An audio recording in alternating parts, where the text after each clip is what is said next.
नमस्कार। Down the memory lane series के इस एपिसोड में हमारे साथ हैं एसीपी श्री सुरेंद्र कुमार, जो प्रेजेंटली एसडीपीओ तिलक नगर तैनात हैं। आइए हम उनसे उनके इस सफ़र के बारे में जानते हैं। नमस्कार सर। नमस्कार। आपका अभिवादन है। Thank you. सर, संक्षेप में अपनी पृष्ठभूमि के बारे में हमारे दर्शकों के साथ कुछ बताएं सर। नमस्कार सबको। मैं दिल्ली से ही बिलोंग करता हूँ। नजफगढ़ के पास एक गांव है काजीपुर, वहीं पर मैं पैदा हुआ हूँ और मेरी जो स्टडिंग है सारी दिल्ली की है। राजधानी कॉलेज से मैंने ग्रेजुएशन किया था और दिल्ली यूनिवर्सिटी से मैंने एमएससी मैथ्स से किया था दिल्ली उसमें, और 1986 में मैंने दिल्ली पुलिस को ज्वाइन किया था। जैसा कि सर आपने बताया, दिल्ली पुलिस को आपने 1986 में ज्वाइन किया और आपने अलग अलग कैपेसिटी पे दिल्ली पुलिस के तमाम यूनिट्स में आपने सर्व किया है। और जहाँ तक मैं जान पा रहा हूँ, ट्रैफिक एक ऐसा यूनिट है जहाँ पर लगभग आपने 1 दशक बिताया है। तो इस जर्नी को आप संक्षिप्त में कैसे परिचय देंगे सर? मैंने अपना ये 37 ईयर इसमें महकमे में गुजारे हैं और ये ऐसा लगता है कि जैसे कल की ही बात है। मैं स्टार्टिंग मेरी नॉर्थ डिस्ट्रिक्ट से हुई थी और नॉर्थ डिस्ट्रिक्ट से राष्ट्र भवन से ट्रैफिक, और ट्रैफिक से फिर राष्ट्र भवन और फिर ट्रैफिक और क्राइम ब्रांच और रेलवे में मैं रहा। 2006 में मैं इंस्पेक्टर प्रमोट हो गया था और वहाँ से मैं inspector investigation Mayapuri, Tughlaq road और बिंदापुर में रहा हूँ। इन बिटवीन 2007 में मैं यूएन पुलिस में मेरा सिलेक्शन हुआ था। मैं कोसोवो में मैंने सर्व किया और उसमें वार क्राइम एग्जीक्यूशन सेल में वहाँ पर प्रिस्तीना में मेरी पोस्टिंग रही थी। और उसके बाद मैं एसएचओ बिंदापुर में मैंने 2.25 साल किया और CAW सेल सिक्योरिटी, और 2017 में प्रमोशन हो गया मैं एज ACP। फिर ACP न्यू दिल्ली में मैंने 3.5 साल किया और अब लास्ट में मैं ACP तिलक नगर में 2.5 साल से काम कर रहा हूँ। और ये जो जर्नी रही बहुत ही सफल और ऐसा लगता है जैसे कल की बात है, और मैंने इसको महकमे को सर्व करते, नौकरी करते हुए एंजॉय किया। सर, चेंज एक सबसे बड़ा कांस्टेंट होता है सर। पुलिस इतने सालों में 1986 से अपने कार्यकलाप में काफ़ी बदलाव आपने देखा होगा पुलिस में, उसको सर कैसे आप वर्णन करेंगे? मैं 1986 में जब भर्ती हुआ था तब मैंने देखा था थाने में कोई इंफ्रास्ट्रक्चर नहीं थी। इवन SHO साहब के पास भी पुरानी जिप्सी होती जो आर्मी में कंडम हो जाती थी वो होती थी, और उस टाइम पर टेक्नोलॉजी का नाम पर कुछ ज़्यादा नहीं था। ये पिछले 20 साल में इतना चेंजमेंट आया है कि अब बिना टेक्नोलॉजी तो पुलिस में कोई काम ही नहीं कर सकता। जब से ये स्मार्टफोन इन्वेस्टिगेशन में इतना हेल्पफुल हो गया, टेक्नोलॉजी इतनी हेल्पफुल हो गई है कि इसके बिना अगर आप चाहेंगे कि इन्वेस्टिगेशन नहीं कर पाएंगे।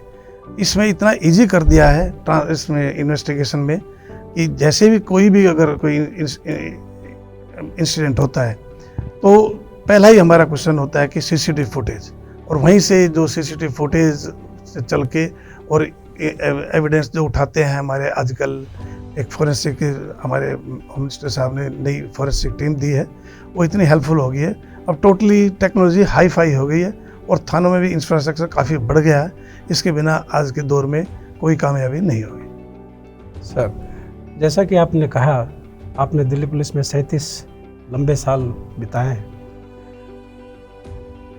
इन 37 सालों में आपने अलग अलग कैपेसिटीज़ पे काम किया है, तो कोई ऐसा वाक़या जिसमें आपने पार्टिसिपेट किया हो एज सबऑर्डिनेट या एज लीडर, जो कोई इंटरेस्टिंग वाक़या हो जो आपके जहन में भी आ रहा हो, उसको आप हमारे दर्शकों के साथ शेयर करें? ऐसा इंसिडेंट्स काफ़ी आए हैं से दिलचस्प, कई बार हुआ है, ट्रैफिक में भी हुआ है, थानों में भी हुआ है। मैं आपको इस बारे में एक बार बताना चाहूँगा कि एक बार मैं 1994 की बात है, मैं ट्रैफिक में पोस्टिंग थी 1994 के लास्ट में और न्यूली में पोस्टेड था। तब वहाँ पर इतना ज़्यादा सोशल मीडिया या सोशल कोई ऐसा कोई माध्यम नहीं था जिससे कि पब्लिक को एजुकेट किया जा सके। तब हम ट्रैफिक में थे तो हमारे जो सीनियर अफसर थे वो यही बताते थे कि पब्लिक को ज़्यादा एजुकेट करो कि जेब्रा क्रॉस कैसे करना है, रेड लाइट जंप कैसे भाई करते हैं तो उनको कैसे रोकना है, स्टॉप लाइन पे कैसे रोकना है। तो सेंट्रल वर्ज को फांद के भागते थे तो हम उनको एजुकेट करते थे। तब मेरी एक बार ड्यूटी यहाँ पर थी मंदिर मार्ग में टी पॉइंट पे, और वहाँ पर एक बार हमारा कांस्टेबल था, उस मेरे साथी ने सबऑर्डिनेट से उसको एक वायलेटर को जिसने रेलवे जंप की तो उसको रोका था।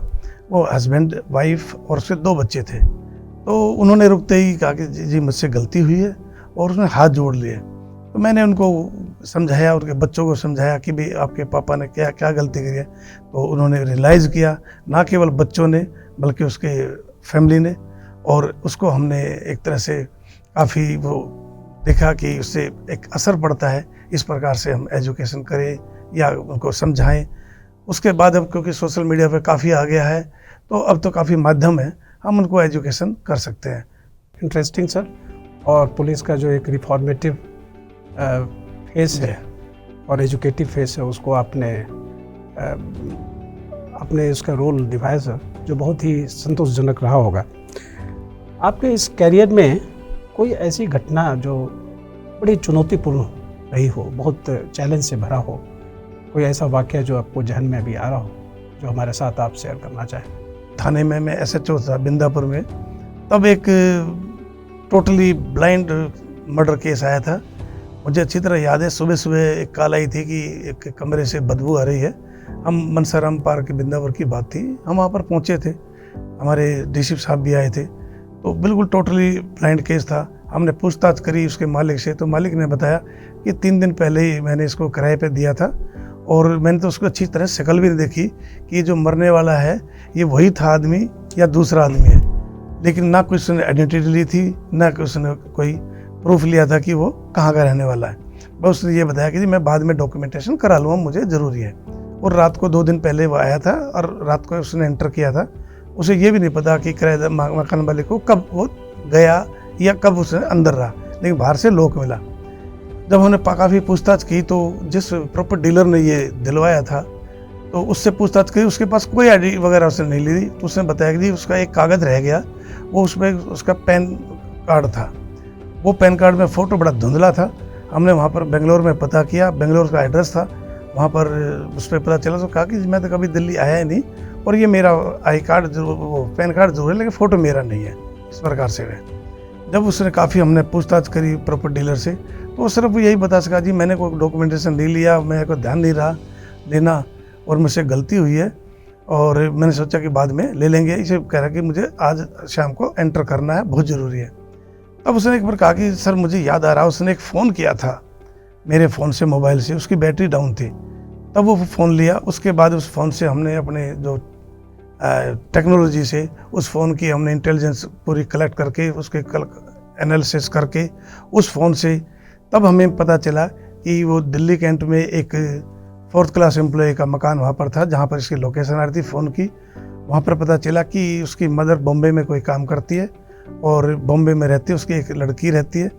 जब हमने बॉम्बे में पुलिस टीम भेजी वहाँ पर, और जब उसको पकड़ा तब उसने कहा कि हमें तो उम्मीद ही नहीं थी कि दिल्ली पुलिस इतनी तेज़ होगी।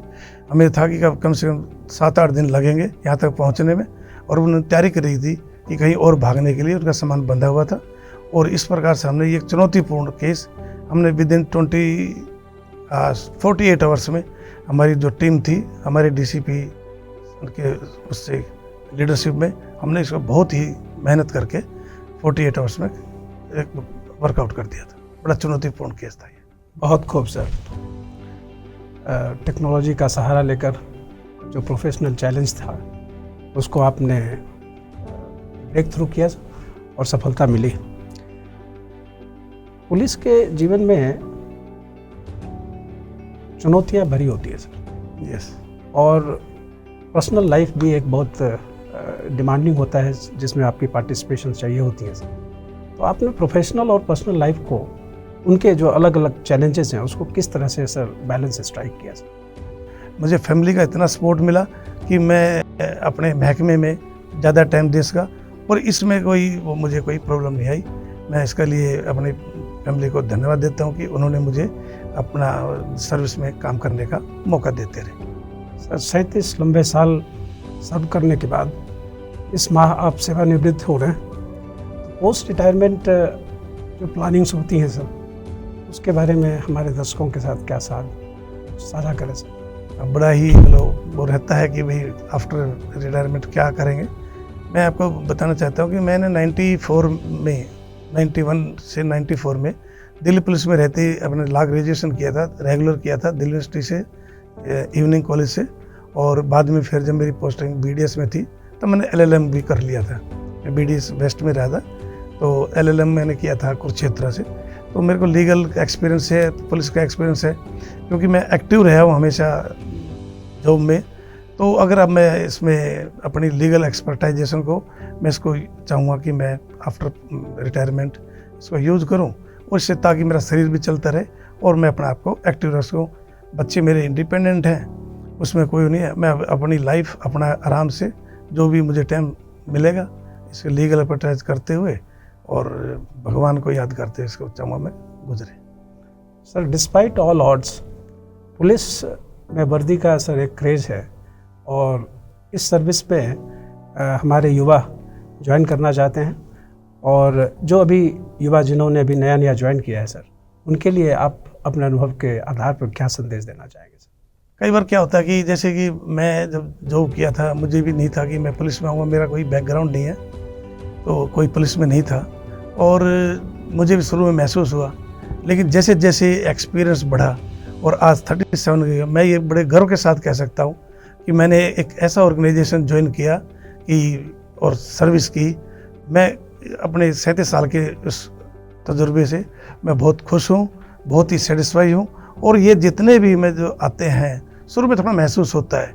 मैं एक एक्सपीरियंस बताना चाहता हूँ। जब से मैं एक बार मैं चौकी सब्जी मंडी रेलवे स्टेशन की है, उस पर मैं पोस्टिंग चल रही थी, तब वहाँ पर डेली की 2 डेड बॉडी, क्योंकि ट्रेन एक्सीडेंट काफ़ी होते थे। मेरा एरिया राइट फ्रॉम सब्जी मंडी रेलवे स्टेशन से लेके सोनीपत बॉर्डर तक अबाउट 30 किलोमीटर का एरिया पड़ता था। डेली 2 डेड बॉडी वहाँ पर आती थी। शुरू से मुझे बड़ा महसूस होता था। मैं एक दिन मेरे पास एक सज्जन आए, उन्होंने कहा कि आप बहुत पुण्य का काम कर रहे हो, मैंने आपको देखा है स्टेशनों पे, आप डेड बॉडियों को किस प्रकार से जो बॉडी पार्ट्स उठाते हो, वहाँ से कलेक्ट करते हो, और इनका जो लास्ट जो रेट्स है करते हो, बड़ा ही पुण्य का काम है। और उस दिन के बाद मैंने अपने ये देखा, ये 98 के आसपास की बात है, उसके बाद मैंने कभी भी कोई भी काम पुलिस महकमे में रहते हुए कोई भी मैंने एंजॉय किया, मैंने सर्विस की एंजॉय करते हुए। कभी भी मैंने ये नहीं समझा, उस बुजुर्ग आदमी ने जो मेरे को एक आशीर्वाद दिया, मैं बड़ा सुन। जो भी ये नया आता है, मैं उनको यही कहूँगा, पुलिस का एक लोगो है, शांति, सेवा और न्याय। आप जब भी कभी कोई कंप्लेनेंट आता है, और वो आते ही सबसे पहले पुलिस को कंप्लेंट करता है, वो अपने रिलेटिव को नहीं बताता, वो छुपाता है इस बात को, अपने पड़ोसी को नहीं बताता। सिर्फ पुलिस है जो उसको पता है, उसको विश्वास है कि भी पुलिस मेरा इसका निदान करेगी। उस पर जब अगर आता है, अगर आपने उसको सेटिस्फाई किया, चाहे वो गरीब है अमीर है, अगर आपने किसी गरीब का काम किया, वो आपको एक तरह से वो आपको दुआएं देगा, और दुआएं देगा, और आप कहेगा कि भाई आपने बहुत अच्छा काम किया, और पुलिस ऑर्गेनाइजेशन का इससे नाम होगा। आप देखना, जब भी आप बाद में जब महसूस करोगे, जब आपने कोई भी सिचुएशन करी, तो आराम से जाके आप अपने घर पर जाके आराम से सो सकते हो। मैं इतना ही कहूँगा कि इससे बढ़िया कोई प्लेटफॉर्म नहीं है जो आप सेवा का मौका मिलता है। धन्यवाद। आपने जो अनुभव हमारे साथ साझा किया सर, उसके आधार पर यह तो कहा जा सकता है कि आपका सेवा काल बहुत ही सफल, बहुत ही संतोषप्रद रहा सर। आपने हमारे साथ समय निकाला सर, और अपने अनुभव साझा किए सर, इसके लिए बहुत बहुत धन्यवाद। Thank you.